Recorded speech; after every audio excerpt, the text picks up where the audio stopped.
Good day. In today's session of Maths with Mardi, we are continuing our investigation of the nature of the roots of quadratic equations.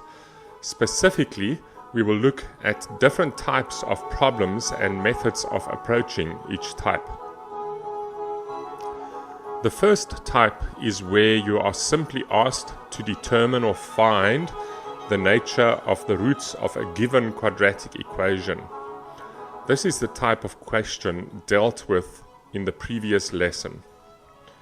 You start by putting the equation in standard quadratic form, ax squared plus bx plus c equal to 0. Secondly, you determine the values of a, b and c, the coefficients of the equation, and substitute these into the formula delta equals b squared minus 4ac. Thirdly, we simplify the expression obtained in step 2 and use the value of delta to deduce the nature of the roots.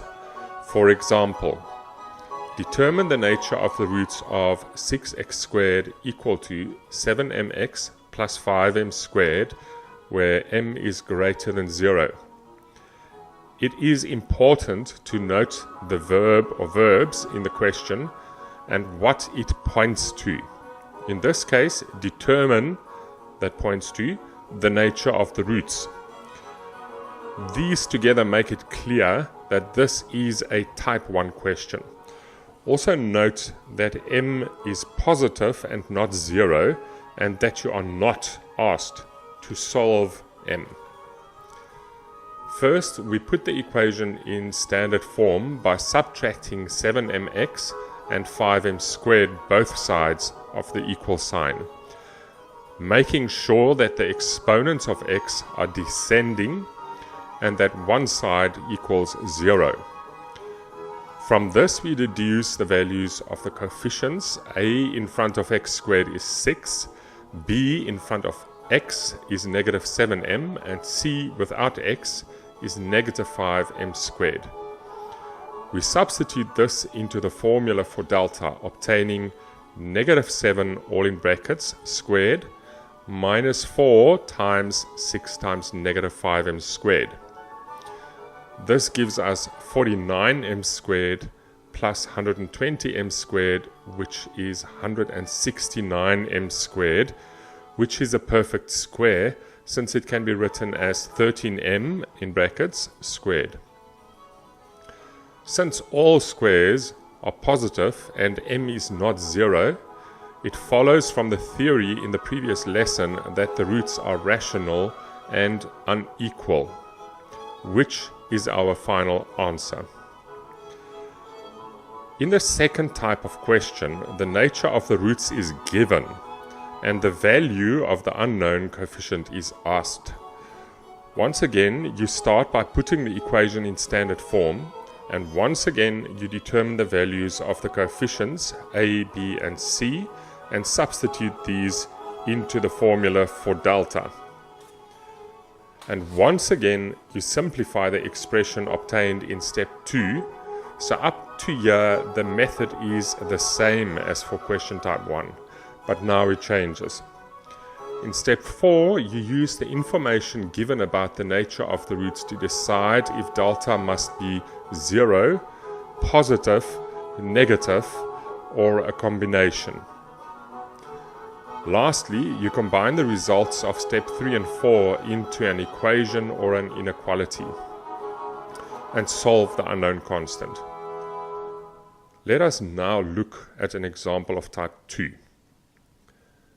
Find the value or values of p in the following equation if it has equal roots.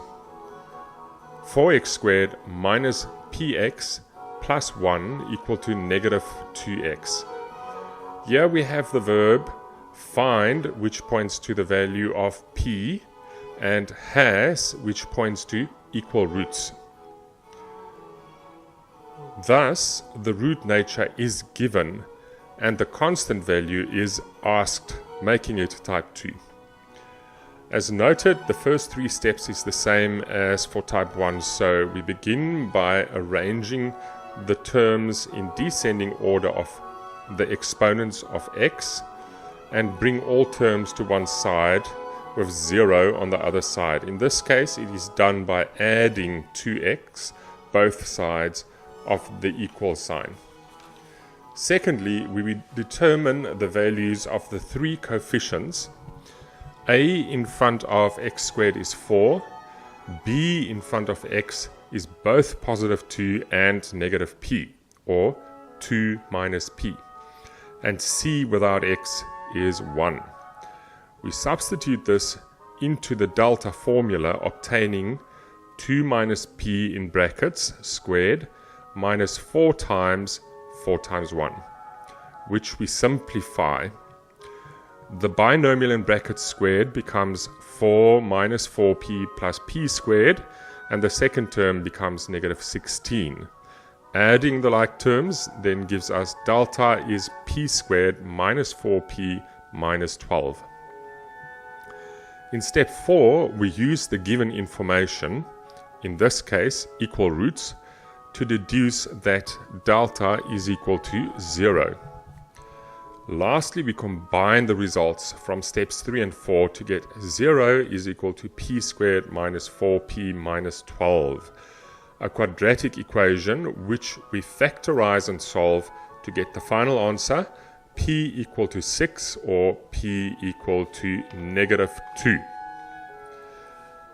Let us now look at type 3. Again, a quadratic equation containing some constants is given, but now you are asked to show or prove that the roots have a specified nature. Step 1 in this case is to decide the value of delta. Steps 2, 3 and 4 of the solution is the same as steps 1, 2 and 3 in the previous two types. So it is not a bad idea to try starting with these three if you are unsure of how to tackle the nature of the roots problem. In step 4, we use our knowledge of squares, the fact that they are all greater than or equal to 0, to manipulate the expression obtained in step 3 to prove what was asked. To finish type 3, it is advised that you give a brief explanation why your result proves that the roots have the required nature. An example of type 3 is: show that the equation x squared plus mx plus m squared plus 1 equal to 0 has no real roots. Here the first step is to decide what delta should be. In this case, for no real roots, delta should be less than 0. The equation is already in standard form, so step 2 is skipped. For step 3, a in front of x squared is 1, b in front of x is m, and c without x is m squared plus 1. So delta is m squared minus 4 times 1 times m squared plus 1 in brackets. To show that delta is negative, we should get a negative squared minus a number. Simplifying the previous expression gives m squared minus 4m squared minus 4. And adding like terms gives us what we need, negative 3m squared minus 4. For the brief explanation, we tend to start by isolating the square, since all squares in the real number system are greater than or equal to 0. We then build this up to form the expression for delta obtained in step 4. First, we multiply both sides of the inequality by negative 3, which gives negative 3m squared less than or equal to 0, since the direction of an inequality changes when multiplied by a negative. Lastly, we subtract 4 both sides to give negative 3m squared minus 4, the expression for delta, less than or equal to negative 4, or delta less than or equal to negative 4. It is clear that all numbers less than or equal to -4 are negative, so we can finish by concluding that delta is negative and thus the roots non-real. Finally, we move to type 4, which is not really a type at all, but a place to put all problems that does not perfectly fit into the previous 3 types. I call this miscellaneous, and we will always get these in maths, since maths is a creative science. There is no fixed way to solve these problems. You have to be intuitive and creative.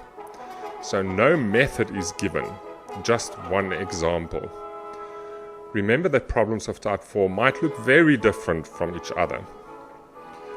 Our question comes from the 2013 grade 11 exemplar, and it reads: the solution to a quadratic equation is x is equal to 3 plus or minus the square root of 4 minus 8p all over 4, where p is a rational number.